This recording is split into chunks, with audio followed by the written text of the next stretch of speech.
В связи с приближающейся в России датой президентских выборов, 4 марта, сегодня мы затрагиваем вопрос евразийского проекта немножко в другом ракурсе.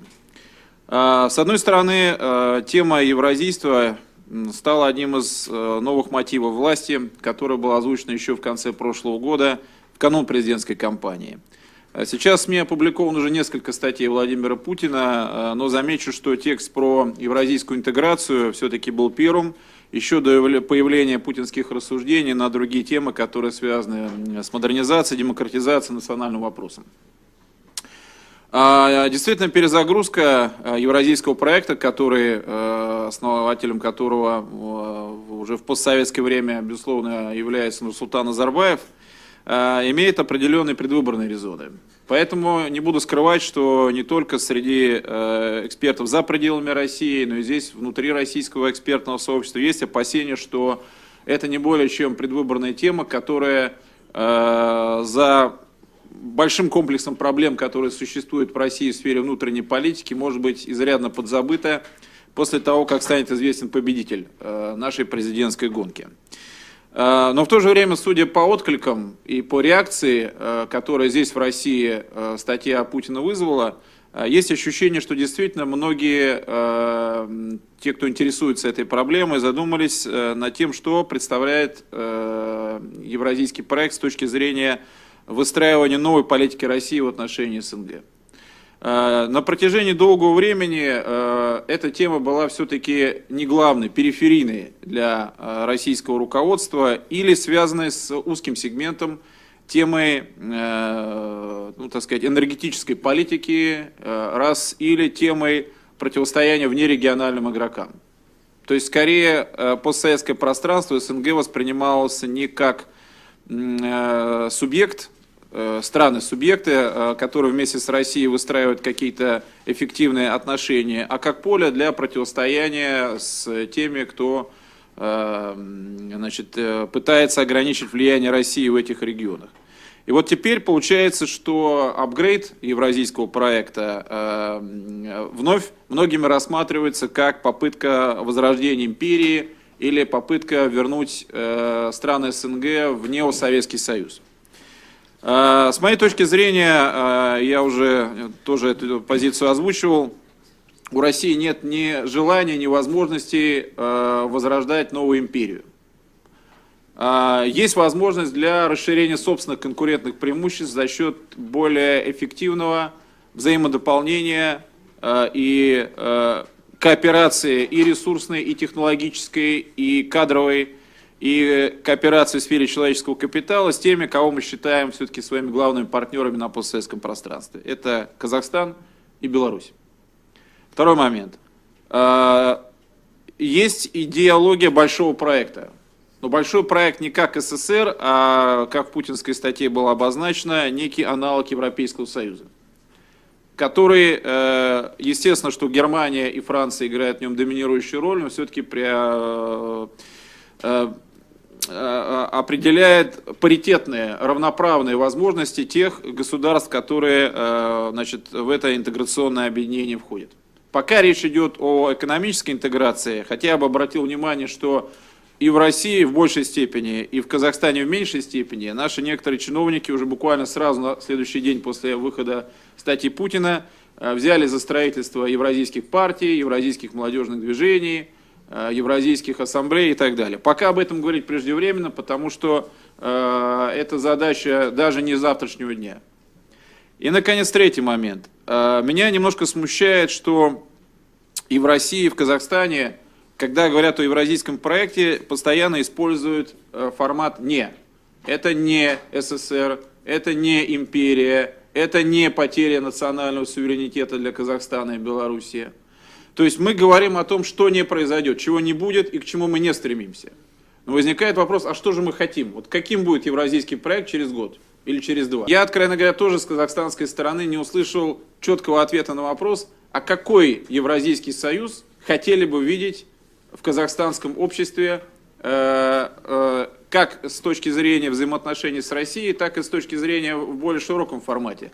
Потому что мы говорим о возможности расширения евразийского проекта. В него могут вступить Киргизия, Таджикистан, для которых, кстати говоря, период адаптации может быть очень тяжелым и непростым.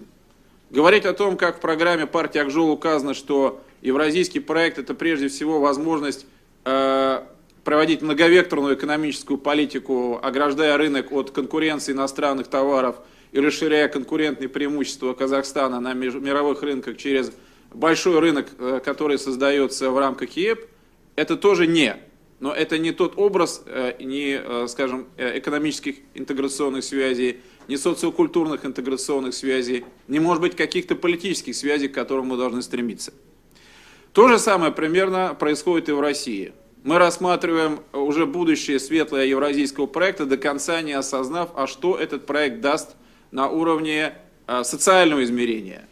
Мы используем в основном макроэкономические показатели, хотя понятно, что на самом-то деле поддержка, общественная поддержка евразийского проекта во многом будет зависеть от того, как на него отреагирует малый и средний бизнес. Насколько глубоким будет прорастание и создание общих позиций российских предприятий в Казахстане, казахстанских предприятий и бизнеса в Беларуси и так далее. Поэтому, резюмируя, скажу, что на данный момент, я бы сказал так, Владимир Путин своей статьей и затем в последующих статьях Нурсултана Абишевича и Александра Лукашенко заложены основы для обсуждения. Но четкие контуры евразийского проекта в том виде, в каком каждая из стран хотела бы увидеть, они еще не прописаны. Поэтому нам рано мериться силами с Европейским Союзом, а для начала давайте попытаемся определить на уровне экспертного сообщества, в чем будет состоять идеальный образ Евразийского экономического союза для Казахстана и России, где есть поле совпадающее, где есть точки расхождения, и какими инструментами будем пользоваться для того, чтобы эту задачу реализовать, вне зависимости от того, кто в России победит на выборах 4 марта, кто будет премьер-министром Казахстана через год, и какова будет, условно говоря, та социально-политическая обстановка, в которой будут строиться наши процессы развития через год, два, три. Потому что если это евразийский проект, это проект общественный, то он должен существовать вне зависимости от текущей политической конъюнктуры. И нам, как мне кажется, именно к этому и надо стремиться. Я, честно говоря, считаю, что само по себе появление такого проекта, оно не является, его, так сказать, достаточно, мне кажется, примитивно рассматривать как в предвыборно-политических декорациях, так и в каких-то примитивно-экономических. Существует совершенно понятная вещь – глобальная борьба за выживание. По большому счету, так сказать, в предстоящее тысячелетие практически у всех есть только три выбора. Первое – это стать придатком какого-то глобального центра развития. Второе – попытаться самому стать таким центром, одним из таких центров развития. И третье – выпасть некую маргиналию, так сказать, да, и пропасть где-то, в общем, как совершенно ничего не значащее, так сказать, образование, да, какая-нибудь судьба африканской страны или сырьевого придатка где-нибудь в Азии. Вот и все.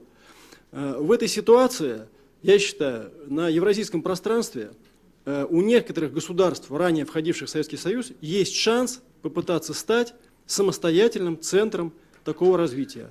В первую очередь центром технологическим, экономическим и, так сказать, геополитическим с точки зрения влияния.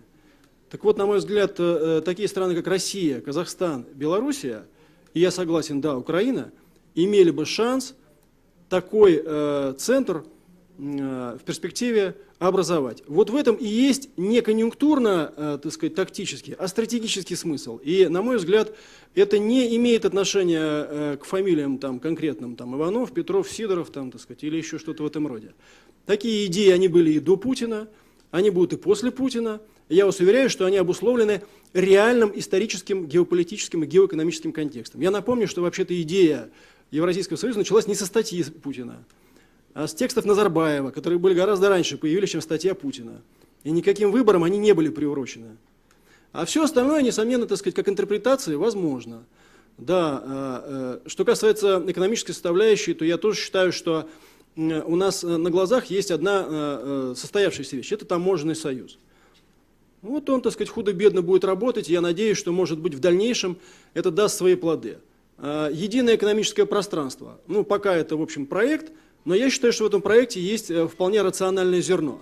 Поэтому развивать его имеет смысл. Что касается политической составляющей, я, честно говоря, ни в одном документе, касающемся Евразийского союза, такой политической составляющей не видел. Где она прописана? в каких формулировках, в каких фразах. Есть какие-то ощущения от настроения Путина при встрече с ним.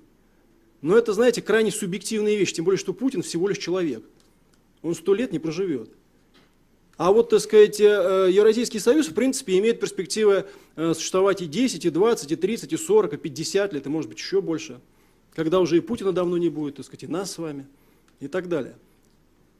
Можно ли предположить, что, так сказать, та или иная статья имела отношение к выборам? Да, можно, но на самом деле это не более чем детали.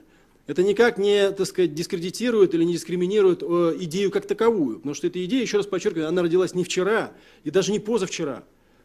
И само по себе объединение вот этих территорий, которые мы видели на евразийском пространстве, оно тоже было не случайным. Знаете, такая тоже интерпретация, что все это произошло, так сказать, ввиду субъективной воли, например, скажем, каких-нибудь там татарских ханов или белых, так сказать, русских царей. Но это такое очень такое примитивное понимание исторического процесса. Были предпосылки, они и есть, они, так сказать, и будут. Есть в этом смысл, более серьезный, чем тактический, предвыборный или даже, так сказать, примитивно-прикладной экономический. Это мое мнение. Поэтому я считаю, что вот эти предпосылки, они себя и реализовывают, исторические предпосылки. В данный момент они реализуют себя в такой форме. И ни о какой, так сказать, конечно, там Советском Союзе, как идеологическом государстве, речи быть не может. Советский Союз – это в первую очередь было государство, базировавшееся на конкретной совершенно идеологической базе. От этой идеологической базы, по сути, в ее чистом виде ничего не осталось. Реминисценции, некоторые, так сказать, традиции изживаемые, так сказать, да, уходящие вместе с поколениями. Но от самого этого фундамента остается с каждым годом все меньше и меньше. Время идет вперед, все. Представлять весь исторический процесс в виде противостояния автократии и свободы – это такое упрощение, которое годится для лекций для первокурсников или для комиксов по, знаете, семинарам по правам человека, которые проводят какой-нибудь Freedom House или что-нибудь в этом роде. Вот это для этого годится, для пропаганды это годится, а для понимания исторических процессов это не годится. Это крайнее упрощение, на мой взгляд. Крайнее упрощение. Это просто примитивизм. Это на самом деле атовизм перестроечного мышления. И недаром, между прочим, так сказать, это вот самая любимая тема людей, которые как раз вот во время перестройки в 90-х годах на этой волне, собственно говоря, и поднялись. Вот Советский Союз, империя зла и мир свободы. Вот к этому, оказывается, сводится весь исторический процесс. Это абсолютно, так сказать, ну, бред полный. Как будто бы, так сказать, истории не было тысячи лет до Советского Союза, и как будто бы ее не будет после Советского Союза. На самом деле существуют более долгосрочные, так сказать, да, тенденции в мире, чем конкретные условия, например, там, Советского Союза и, так сказать, ситуации его распада, и вот эти вот годы, которые последовали за ним. Более длительные, более долгосрочные эти тенденции, и в том числе экономические, геоэкономические и так далее. А у нас получается так, что касается ценностных ориентиров, получается так, если чьи-то ценностные ориентиры не соответствуют на 100% ориентирам Западной Европы, они неправильные.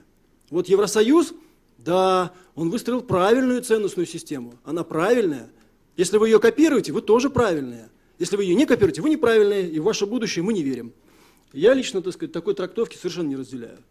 Считаю, что на данный момент политическая составляющая этой идеи невелика, мягко говоря, и в основном она является предметом дискуссий разных лагерей политологов.